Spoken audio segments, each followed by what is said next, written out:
How's it going, guys? It is Blake here, and we're going to be continuing with the completion process today. This is going to be the final chapter, the final reading for the completion process. This chapter more so serves as a sort of epilogue, or I guess you can say closing statement for the book. There's actually a couple more passages left after this chapter, but it's more so giving thanks and sort of personal stories regarding the process of the creation of the book and the inspiration behind it. But since we're pretty much done with material, I figured I would just sort of leave that part out, since it doesn't really contribute all that much to I suppose the teachings of everything that we gone over. But I figured I would read the final actual official chapter, so we're going to be doing that today as we close out the completion process. So this chapter is entitled Afterword, and it's very short, but if you'd like, you could stick around and listen. Afterword. There is an intricable, how do we say that? There is an inextricable link between suffering and transformation.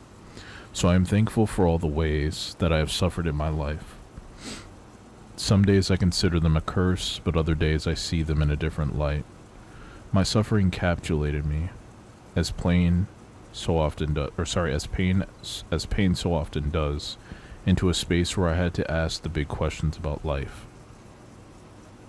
I had to become aware to survive it all, and I eventually found answers to the questions I had asked. My heart was blown open to reveal an understanding of this universe. It was blown open to compassion. It was blown open to forgiveness. Suffering gifted me with an entirely new perspective. The completion process, which has ultimately put me back together again, and which is now helping to put so many other people back together again, would not have been possible without my pain. So I honor my suffering as my single greatest teacher in this life. Though it has been an acutely painful apprenticeship, it's one that I don't regret. When we look at something across the world that causes suffering, or when we look at something in someone else's life that causes them to suffer, we feel powerless. If we are empathetic, we want desperately to do something to improve the situation, but we don't know how. That is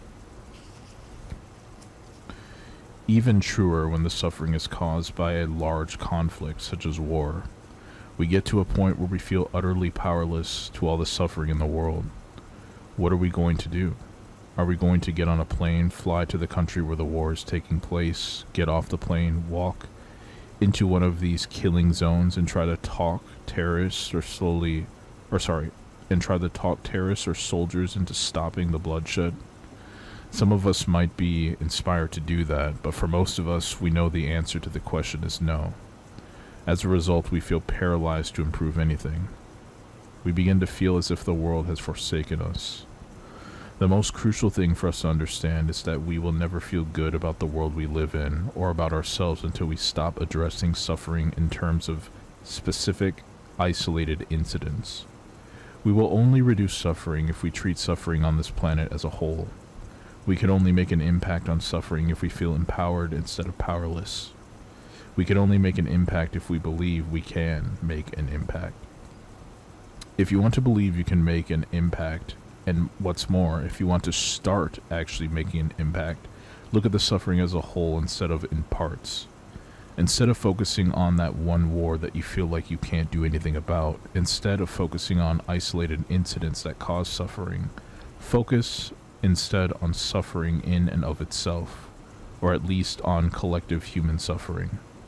Look at the big picture of suffering, which I believe is something we can have a direct, tangible impact on. It is my belief that we need to take a vow to reduce collective suffering by adding to collective well-being every day in the ways that we can. There is enormous difference between focusing on and resisting the problems and focusing on and going in the direction of a solution. You will know you are focusing on the solution when you feel emotionally empowered. When we look at suffering as a whole, we soon realize that our suffering is a part of that collective suffering. It then becomes apparent that the most important thing we can do to reduce suffering in this world is to reduce our own suffering as individuals. I hope the completion process will help you do just that. We are linked to one another in a beautiful, albeit invisible web that makes up all life. Because of this, it can be said that the single most important thing you will ever do for world suffering is to do whatever it takes to reduce your own suffering and enable yourself to feel joy. Thank you from the bottom of my heart for taking this step for yourself, and therefore taking this step for us all. Alright, and that is going to complete the completion process. Very short chapter, very short passage there. I will add a couple closing remarks on my end in terms of this short little passage. I guess you could say the dilemma. Phenomena is not really the correct word. Concept is not really the correct word, since it is a actual tangible thing, I suppose. When it comes to suffering, has been on my mind for a while. And I think especially in the sort of material that Teal writes and teaches, as well as many other spiritual teachers and gurus out there, I feel like, well, first of all, I definitely feel like the completion process is, if not the best sort of self-help technique that one can really use to really pinpoint and sort of dissect that inner suffering, that inner trauma. It's definitely one of, if not the best, it's definitely one of the best out there that I've ever heard of or come across of.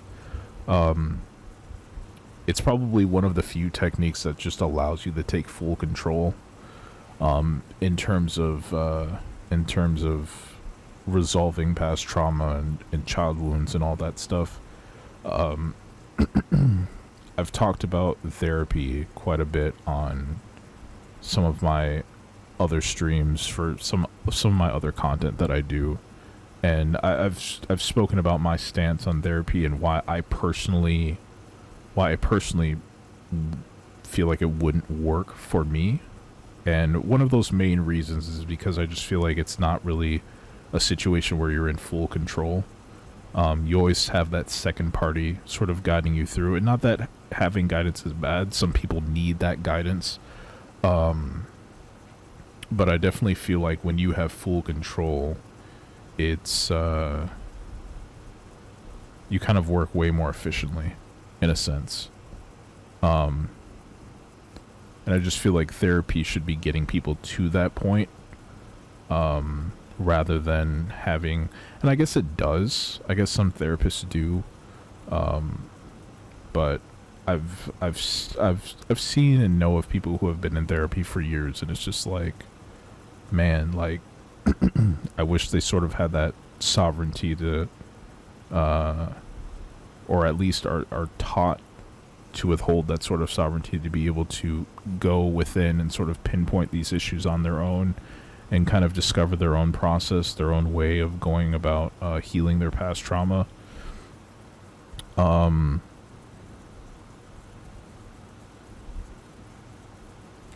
kind of lost my train of thought. But yeah, I think overall the whole dilemma of suffering is something that I will probably touch on a lot more on this channel going forward in future content. I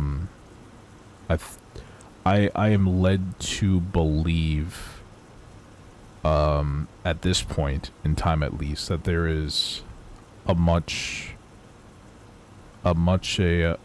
bigger sort of issue at hand here, when it comes to suffering. Because essentially we're just born into it. And personally, I don't know if we will ever reach the point where we're not born into it. It's kind of just like this curse that nobody has ever escaped from. It's just, it's with you literally since the day you're born. And this isn't to blame, your parents or the friends that you've grown up with. This isn't really about pointing blame. It's really more so about sort of finding the reason behind this. I mean, I would even have to call it a disease at this point. Like, suffering is literally a disease. When you think about it, it's literally something that just eats you from the inside out, and it's just always spreading and always growing, literally since the day you're born. It's the disease that no human has ever escaped from. And whether you're consciously aware of it or not, it's still part of you, no matter what. There's nobody on this planet who doesn't have any trauma. There's nobody on this planet who is not suffering, at least to some degree. But anyway, yeah, with that said, it's definitely going to be a topic that I'll be diving into quite a bit, in terms of some other material that I also would like to talk about, some other theories that I would also like to talk about. Some of you might already know where I'm going with this. Personally, though, I think the picture is becoming a lot more clear, and at least in terms of the reasoning behind why it's so rampant. I mean, we kind of already know, but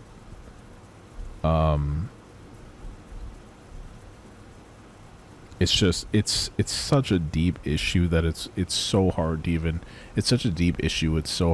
really like put into words.